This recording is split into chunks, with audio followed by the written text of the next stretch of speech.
नमस्कार, मैं हूं काजल झा। आप मेरे साथ देख रहे हैं बॉलीवुड केसरी। बॉलीवुड की गंगूबाई और national award winner actress Alia Bhatt इस वक्त अपने करियर के सबसे ऊंचे मुकाम पर हैं। जहां प्रोफेशनली आलिया की लेटेस्ट सारी रिलीज बॉक्स ऑफिस पर धमाका मचा चुकी हैं, वहीं आलिया को हाल ही में उनकी ब्लॉकबस्टर फिल्म गंगूबाई काठियावाड़ी के लिए नेशनल अवार्ड मिला है। और आलिया पर्सनल लाइफ में भी अपने ऑल टाइम क्रश से शादी करने के बाद अब वो मदरहुड एंजॉय कर रही हैं। लेकिन आलिया के लिए ये जीवन हमेशा से ऐसा नहीं था। आज भी आलिया को कई बार उनके आउटस्टैंडिंग करियर के लिए उनके लक और उनके पेरेंट्स को ही क्रेडिट दिया जाता है। बॉलीवुड से हॉलीवुड तक अपनी एक्टिंग का लोहा मनवा चुकी आलिया को स्टार किड और नेपो किड बोल उनकी मेहनत को हमेशा नजरअंदाज किया जाता है। हाल ही में एक इंटरव्यू के दौरान आलिया ने अपने माता पिता के जीवन का संघर्ष बताया और बताया कि कैसे उनके पापा महेश भट्ट और मम्मी सोनी राजदान ने उनको एक अच्छा जीवन देने के लिए कितने स्ट्रगल किए।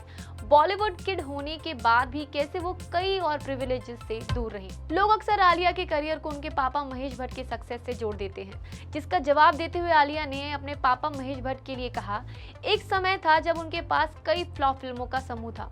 उनके पास मुश्किल से ही कुछ पैसे बचे होंगे और उस वक्त शराब की लत से भी जूझ रहे थे।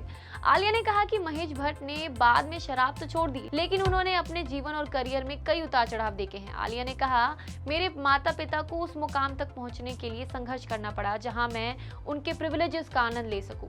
मैं इसे कभी नहीं भूलूंगी। आलिया ने आगे कहा कि अगर उन्हें कल को बॉलीवुड में फिल्में नहीं भी मिलती हैं तो वो इस बात से खफा नहीं होंगी, क्योंकि उन्हें जो अपॉर्चुनिटीज बॉलीवुड ने दी है उसका वो सम्मान करती हैं और वो इसे कभी नहीं भूलेंगी। अपनी मां सोनी राजदान के बारे में बताते हुए आलिया ने बताया कि उनकी मां को बॉलीवुड में फिल्म करने के लिए बहुत स्ट्रगल करना पड़ा। उनका बॉलीवुड में कोई भी नहीं था और उनकी हिंदी भी अच्छी नहीं थी, जिसकी वजह से उनकी मां को फिल्में मिलने में बहुत मुश्किल हो रही थी। उन्होंने थिएटर किया, टीवी सीरियल्स के जो भी छोटी बड़ी अपॉर्चुनिटीज मिली उन्होंने उसको एक्सेप्ट किया। वो कभी मेन स्ट्रीम हीरोइन तो नहीं बन पाई, लेकिन वो आज जहाँ पर भी हैं वो वहाँ पहुँचने के लिए उन्होंने बहुत स्ट्रगल किया है। धन्यवाद। जुड़े रहिए ऐसे बॉलीवुड अपडेट्स के लिए बॉलीवुड केसरी के साथ।